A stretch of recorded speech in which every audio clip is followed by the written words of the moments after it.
Welcome back. Wow. It's good to be back, Norman. It's almost like we never left, actually, now that I'm seeing you again after the long off season. Well, we did leave. We are related, so we see each other throughout the year, believe it or not. But it's good to be back. In your chief of staff role, I haven't seen you since the World Series. I wear many hats, Norman. You do. So, tonight's show is very quick, very simple. It's basically announcing the captains for the 2020 season. Simple enough. So much fake news out there. So much fake news. You called me the other day wondering if there's going to be 9 teams.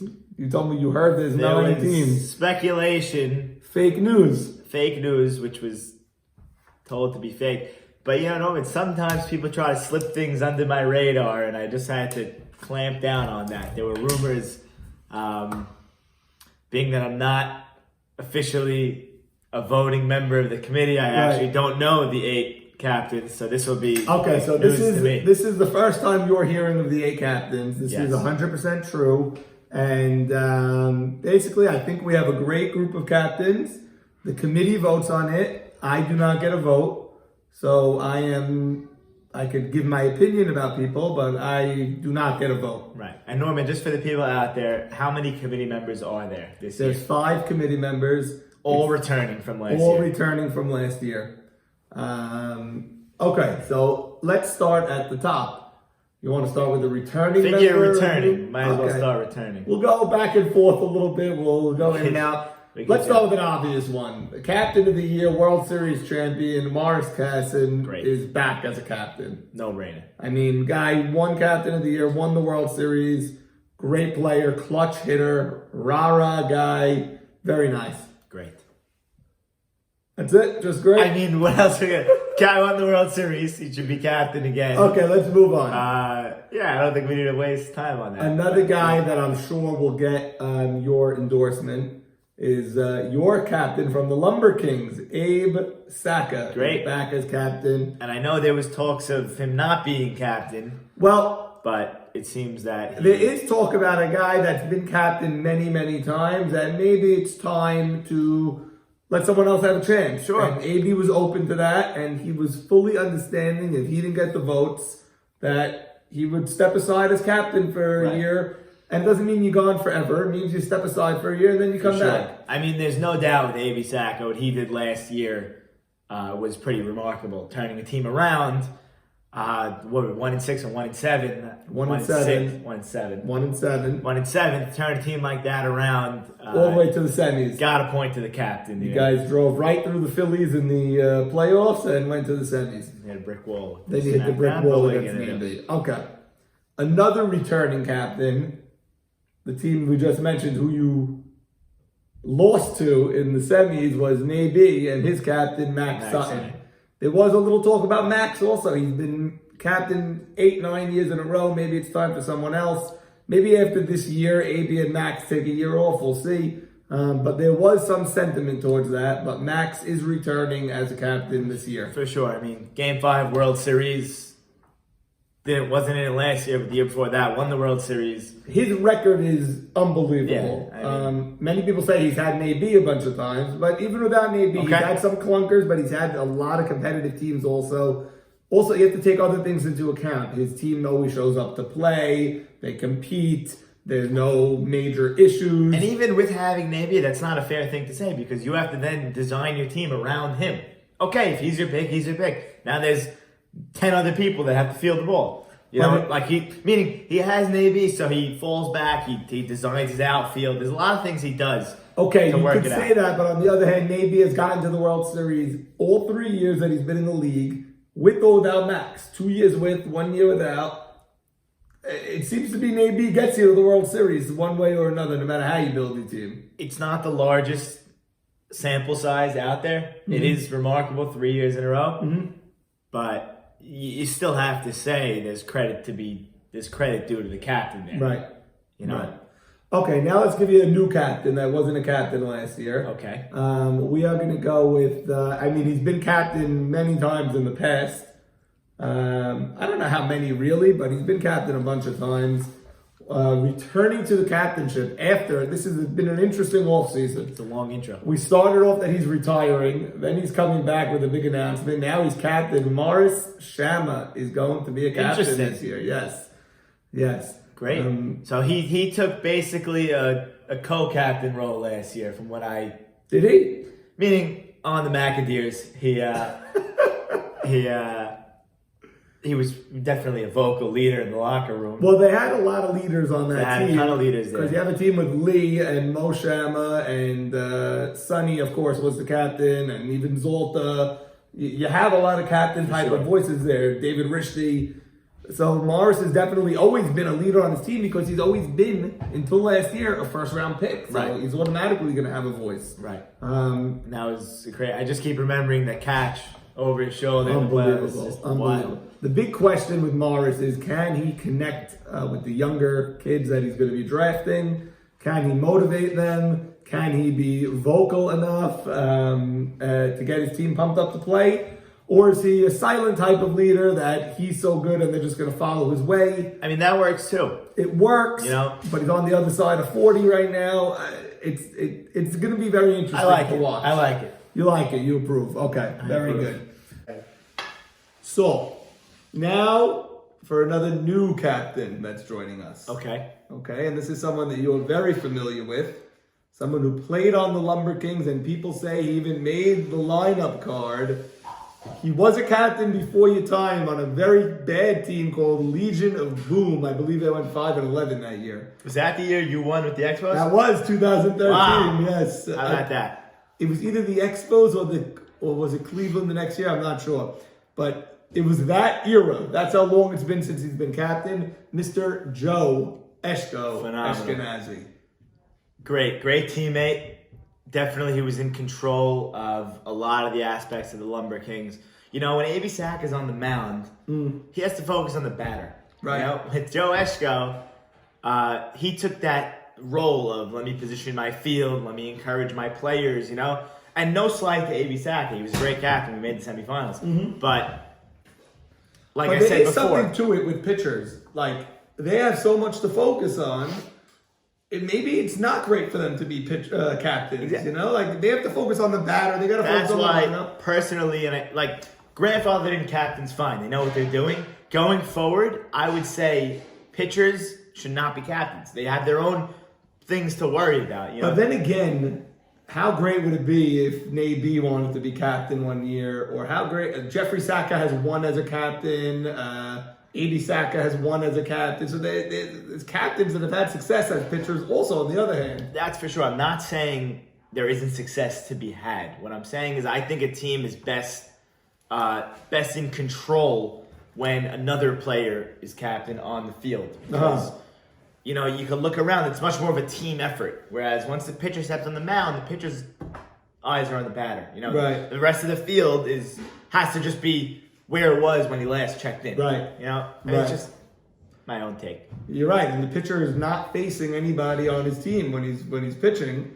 That's why in baseball, always the catchers become the managers, because they are managers when they're catching. They're seeing the whole field, they're positioning people. Okay, onward. Let's go back to a returning captain. Okay. One of the best in the league, one of the best talents in the league.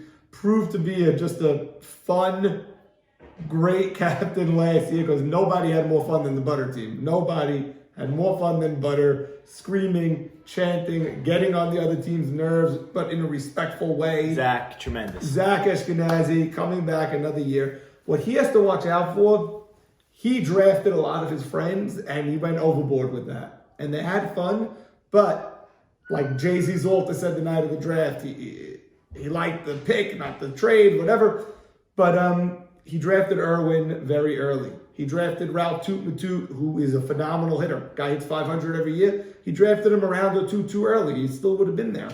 I think Zach will learn from that experience and realize that, I want to play with people I'm friendly with, but not at a cost. Not at too much of a cost. Exactly, not at too much of a cost. You want to move up a pick or two to get someone, fine. Of course. Every captain does that. But at the end of the day, draft the talent where the talent lies. Exactly. And See how it And if falls you out. don't get every one of your You don't friends, have 10 out of 12, then okay, you have he 6. basically could have had the same team he had last year, but with Max Yadid. He basically could have had that if you really look at the draft. Right. Maybe not the same exact, maybe a downgrade in this position or that position, but he could have had Max Yadid, himself, Farka last year, because Farka went in the 3rd round last year. Right. And fill in the pieces from there. You know? Regardless, Zach, great player, great captain. Zach's the best. I'm sure he'll do. Zach is just the best, fine. but I'm watching his draft this year very closely. Very closely.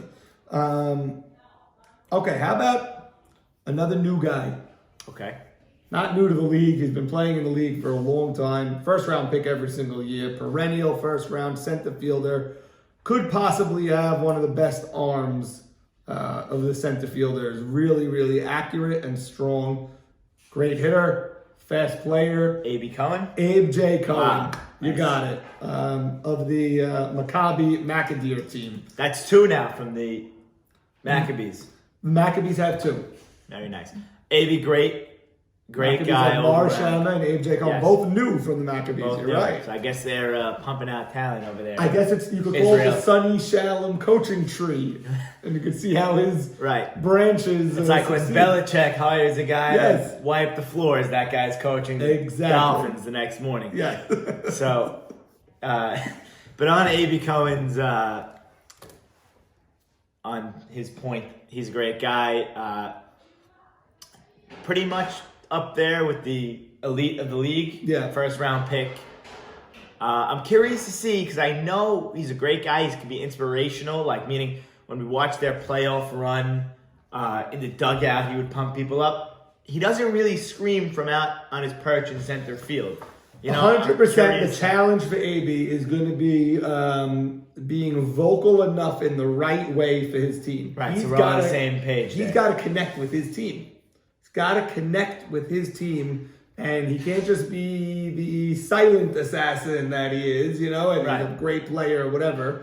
Same thing as Mar Shama. You can't just be a great player but not connect with all the Right. guys on your team, because if the 10th, 11th, 12th guys on your team are not feeling part of it, You won't. you're not going to win. You won't get anywhere. You're not going to win. You'll get to a level and you're not going to win the World Series unless sure. you have all 12 working. for I you. was gonna say it takes 12 to win. You know, Always. everyone knows that. Every team that wins, you'll look at a guy that's 12 with the 12, and you'll say, "There's no easy out here," you know, or "There's no errors on the field," you know, all those types of things. Which I think the best players, you know, there are some of the best players that are just that, you know, great players, and then there are others that can bring out the best in the rest of their team, and that's why they're captain. That's why they try to be captain. So I Okay. think to speak on all captains, that's something to look out for. You know, how they use the rest of their team You have to utilize them.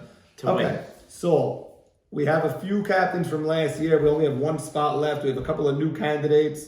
We all saw Saban put his name in the ring.